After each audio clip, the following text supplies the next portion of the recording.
झारखंड राज्य में होने जा रहा विधानसभा चुनाव काफी दिलचस्प होता हुआ नजर आ रहा है। सभी राजनीतिक पार्टी अपनी अपनी तरफ से झारखंड चुनावी तैयारियों में जुट चुकी हैं। सभी पार्टी अपनी अपनी तरफ से जीत का दावा कर रही हैं। तो चलिए जानते हैं इस बार के झारखंड विधानसभा चुनाव में किस पार्टी की बन सकती है सरकार और कौन बन सकता है झारखंड राज्य का अगला मुख्यमंत्री। क्या भारतीय जनता पार्टी के नेतृत्व में बना एनडीए गठबंधन बना पाएगा अपनी सरकार या फिर कांग्रेस पार्टी के नेतृत्व में बना इंडिया गठबंधन बनाएगा अपनी सरकार। इसी बीच झारखंड विधानसभा चुनाव को लेकर अभी अभी सामने निकल कर आया है सबसे सटीक और ताजा ओपिनियन पोल सर्वे, जिसके नतीजे आपको भी एकदम चौंका सकते हैं। झारखंड राज्य में विधानसभा की 81 सीटें आती हैं और जो बहुमत का आंकड़ा है वह 42 है, यानी किसी भी पार्टी को अपनी सरकार बनाने के लिए 42 सीटों की आवश्यकता होती है। तो चलिए जान लेते हैं झारखंड राज्य की 81 सीटों के बारे में जिला वाइज जिला की किस पार्टी के खाते में कितनी सीटें जाने का अनुमान है। बात कर लेते हैं झारखंड राज्य के पहले जिले की। तो पहला जिला आता है हजारीबाग। हजारीबाग में विधानसभा की 4 सीटें आती हैं, जिसमें से 2 सीटें बीजेपी पार्टी यानी भारतीय जनता पार्टी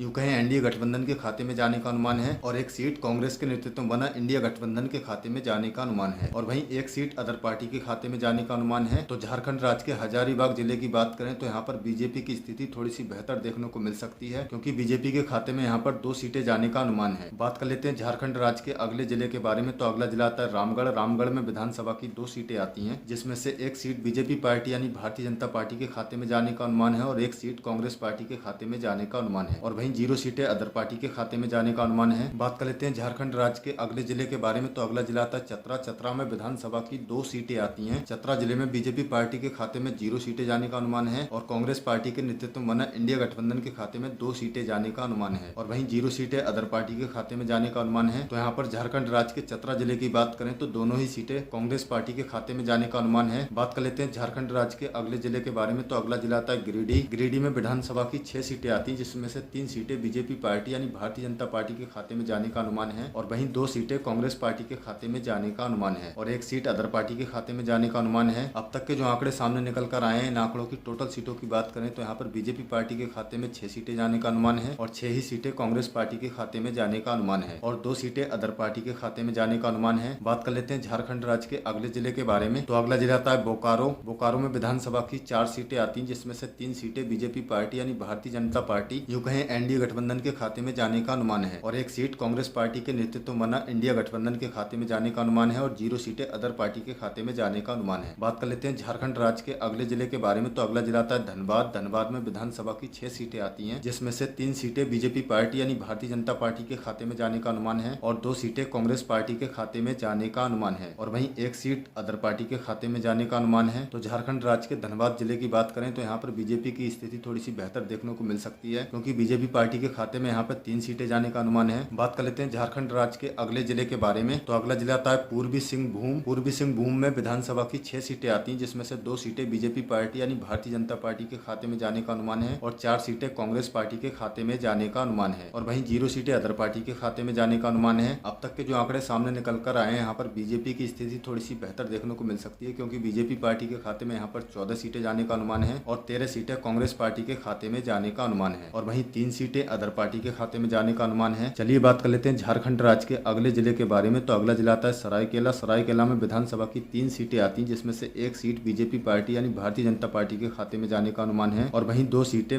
कांग्रेस पार्टी के नेतृत्व में बना इंडिया गठबंधन के खाते में जाने का अनुमान है और वहीं 0 सीटें अदर पार्टी के खाते में जाने का अनुमान है। चलिए बात कर लेते हैं झारखंड राज्य के अगले जिले के बारे में। तो अगला जिला आता है पश्चिमी सिंहभूम। पश्चिमी सिंहभूम में विधानसभा की 5 सीटें आती हैं, जिसमें से 2 सीटें बीजेपी पार्टी यानी भारतीय जनता पार्टी के खाते में जाने का अनुमान है और 3 सीटें कांग्रेस पार्टी के खाते में जाने का अनुमान है और वहीं 0 सीटें अदर पार्टी के खाते में जाने का अनुमान है। बात कर लेते हैं झारखंड राज्य के अगले जिले के बारे में। तो अगला जिला आता है रांची। रांची में विधानसभा की 7 सीटें आती हैं, जिसमें से 4 सीटें बीजेपी पार्टी यानी भारतीय जनता पार्टी यूं कहें एनडीए गठबंधन के खाते में जाने का अनुमान है और 3 सीटें कांग्रेस पार्टी के नेतृत्व में बना इंडिया गठबंधन के खाते में जाने का अनुमान है और 0 सीटें अदर पार्टी के खाते में जाने का अनुमान है। अब तक के जो आंकड़े सामने निकल कर आए हैं, इन आंकड़ों में बीजेपी पार्टी और कांग्रेस पार्टी के खाते में बराबर सीटें जाने का अनुमान है। चलिए बात कर लेते हैं झारखंड राज्य के अगले जिले के बारे में। तो अगला जिला आता है खूंटी। खूंटी में विधानसभा की 2 सीटें आती हैं, जिसमें से 2 सीटें बीजेपी पार्टी यानी भारतीय जनता पार्टी के खाते में जाने का अनुमान है और 0 सीटें कांग्रेस पार्टी के खाते में जाने का अनुमान है और 0 ही सीटें अदर पार्टी के खाते में जाने का अनुमान है। बात कर लेते हैं झारखंड राज्य के अगले जिले के बारे में। तो अगला जिला आता है गुमला। गुमला में विधानसभा की 3 सीटें आती हैं, जिसमें से 2 सीटें बीजेपी पार्टी यानी भारतीय जनता पार्टी के खाते में जाने का अनुमान है और 1 सीट कांग्रेस पार्टी के खाते में जाने का अनुमान है और वहीं 0 सीटें अदर पार्टी के खाते में जाने का अनुमान है। अब तक के आंकड़े सामने निकल कर आए हैं। इन आंकड़ों में बीजेपी पार्टी बढ़त बनाती हुई दिखाई दे रही है। बीजेपी पार्टी के खाते में 25 सीटें जाने का अनुमान है और कांग्रेस पार्टी के खाते में 22 सीटें जाने का अनुमान है और वहीं अदर पार्टी के खाते में 3 सीटें जाने का अनुमान है। बात कर लेते हैं झारखंड राज्य के अगले जिले के बारे में। तो अगला जिला आता है सिमडेगा। सिमडेगा में विधानसभा की 2 सीटें आती हैं, जिसमें से 1 सीट बीजेपी पार्टी यानी भारतीय जनता पार्टी यूं कहें एनडीए गठबंधन के खाते में जाने का अनुमान है और वहीं 1 सीट कांग्रेस पार्टी के नेतृत्व में बना इंडिया गठबंधन के खाते में जाने का अनुमान है और 0 सीटें अदर पार्टी के खाते में जाने का अनुमान है। चलिए बात कर लेते हैं झारखंड राज्य के अगले जिले के बारे में। तो अगला जिला आता है लोहरदगा। लोहरदगा में विधानसभा की 1 सीट आती है, जो कि कांग्रेस पार्टी के नेतृत्व में बना इंडिया गठबंधन के खाते में जाने का अनुमान है और 0 सीटें बीजेपी पार्टी यानी भारतीय जनता पार्टी के खाते में जाने का अनुमान है और 0 ही सीटें अदर पार्टी के खाते में जाने का अनुमान है। चलिए बात कर लेते हैं झारखंड राज्य के अगले जिले के बारे में। तो अगला जिला आता है गढ़वा जिला। गढ़वा जिला में विधानसभा की 2 सीटें आती हैं, जिसमें से 1 सीट बीजेपी पार्टी यानी भारतीय जनता पार्टी के खाते में जाने का अनुमान है और 1 ही सीट कांग्रेस पार्टी के नेतृत्व में बना इंडिया गठबंधन के खाते में जाने का अनुमान है और 0 सीटें अदर पार्टी के खाते में जाने का अनुमान है। चलिए बात कर लेते हैं झारखंड राज्य के अगले जिले के बारे में। तो अगला जिला आता है पलामू। पलामू में विधानसभा की 5 सीटें आती हैं। पलामू में विधानसभा की 5 सीटें आती हैं, जिसमें से 2 सीटें बीजेपी पार्टी यानी भारतीय जनता पार्टी के खाते में जाने का अनुमान है और 2 सीटें कांग्रेस पार्टी के नेतृत्व में बना इंडिया गठबंधन के खाते में जाने का अनुमान है और वहीं 1 सीट अदर पार्टी के खाते में जाने का अनुमान है। अब तक के आंकड़ों की ओवरऑल सीटों की बात करें तो यहाँ पे बीजेपी पार्टी के खाते में 29 सीटें जाने का अनुमान है और वहीं 27 सीटें कांग्रेस पार्टी के खाते में जाने का अनुमान है और 4 सीटें अदर पार्टी के खाते में जाने का अनुमान है। बात कर लेते हैं झारखंड राज्य के अगले जिले के बारे में। तो अगला जिला आता है लातेहार। लातेहार में विधानसभा की 2 सीटें आती हैं, जिसमें से 1 सीट बीजेपी पार्टी यानी भारतीय जनता पार्टी के खाते में जाने का अनुमान है और 1 सीट कांग्रेस पार्टी के नेतृत्व में बना इंडिया गठबंधन के खाते में जाने का अनुमान है और वहीं 0 सीटें अदर पार्टी के खाते में जाने का अनुमान है। बात कर लेते हैं झारखंड राज्य के अगले जिले के बारे में। तो अगला जिला आता है कोडरमा। कोडरमा में विधानसभा की 1 ही सीट आती है, जो कि कांग्रेस पार्टी के नेतृत्व में बना इंडिया गठबंधन के खाते में जाने का अनुमान है और वहीं बीजेपी पार्टी के खाते में 0 सीटें जाने का अनुमान है और अदर पार्टी के खाते में भी 0 सीटें जाने का अनुमान है। बात कर लेते हैं झारखंड राज्य के अगले जिले के बारे में। तो अगला जिला आता है गोड्डा जिला। गोड्डा में विधानसभा की 3 सीटें आती हैं, जिसमें से 1 सीट बीजेपी पार्टी यानी भारतीय जनता पार्टी के खाते में जाने का अनुमान है और 2 सीटें कांग्रेस पार्टी के नेतृत्व में बना इंडिया गठबंधन के खाते में जाने का अनुमान है और वहीं 0 सीटें अदर पार्टी के खाते में जाने का अनुमान है। बात कर लेते हैं झारखंड राज्य के अगले जिले के बारे में। तो अगला जिला आता है देवघर। देवघर में विधानसभा की 3 सीटें आती हैं, जिसमें से 1 सीट बीजेपी पार्टी यानी भारतीय जनता पार्टी के खाते में जाने का अनुमान है और 1 सीट कांग्रेस पार्टी के नेतृत्व में बना इंडिया गठबंधन के खाते में जाने का अनुमान है और वहीं 1 सीट अदर पार्टी के खाते में जाने का अनुमान है। बात कर लेते हैं झारखंड राज्य के अगले जिले के बारे में। तो अगला जिला आता है दुमका जिला। दुमका में विधानसभा की 4 सीटें आती हैं, जिसमें से 2 सीटें बीजेपी पार्टी यानी भारतीय जनता पार्टी के खाते में जाने का अनुमान है और 2 सीटें कांग्रेस पार्टी के नेतृत्व में बना इंडिया गठबंधन के खाते में जाने का अनुमान है और 0 सीटें अदर पार्टी के खाते में जाने का अनुमान है। चलिए बात कर लेते हैं झारखंड राज्य के अगले जिले के बारे में। तो अगला जिला आता है जामताड़ा। जामताड़ा में विधानसभा की 2 सीटें आती हैं, जिसमें से 1 सीट बीजेपी पार्टी यानी भारतीय जनता पार्टी के खाते में जाने का अनुमान है और 1 सीट कांग्रेस पार्टी के नेतृत्व में बना इंडिया गठबंधन के खाते में जाने का अनुमान है और वहीं 0 सीटें अदर पार्टी के खाते में जाने का अनुमान है। चलिए बात कर लेते हैं झारखंड राज्य के अगले जिले के बारे में। तो अगला जिला आता है पाकुड़। पाकुड़ में विधानसभा की 3 सीटें आती हैं, जिसमें से 2 सीटें बीजेपी पार्टी यानी भारतीय जनता पार्टी यूं कहीं एनडीए गठबंधन के खाते में जाने का अनुमान है और 1 सीट कांग्रेस पार्टी के नेतृत्व में बना इंडिया गठबंधन के खाते में जाने का अनुमान और वहीं 0 सीटें अदर पार्टी के खाते में जाने का अनुमान है। चलिए बात कर लेते हैं झारखंड राज्य के अगले जिले के बारे में। तो अगला जिला आता है साहिबगंज। साहिबगंज में विधानसभा की 3 सीटें आती हैं, जिसमें से 2 सीटें बीजेपी पार्टी यानी भारतीय जनता पार्टी के खाते में जाने का अनुमान है और 1 सीट कांग्रेस पार्टी के नेतृत्व में बना इंडिया गठबंधन के खाते में जाने का अनुमान और वहीं 0 सीटें अदर पार्टी के खाते में जाने का अनुमान है। तो ये था झारखंड राज्य का अनुमानित ओपिनियन पोल सर्वे, जिसमें बीजेपी पार्टी के खाते में 39 सीटें जाने का अनुमान है और कांग्रेस पार्टी के नेतृत्व में बना इंडिया गठबंधन के खाते में 37 सीटें जाने का अनुमान है और अदर पार्टी के खाते में 5 सीटें जाने का अनुमान है। ये एक अनुमानित ओपिनियन पोल सर्वे है, इसके नतीजे बाद में बदल भी सकते हैं। वीडियो अच्छी लगी तो वीडियो को लाइक कर दें और चैनल पर नए हैं तो प्लीज चैनल को सब्सक्राइब कर लें और वीडियो को ज्यादा से ज्यादा शेयर करें। मिलते हैं किसी नई अपडेट के साथ, तब तक के लिए गुड बाय।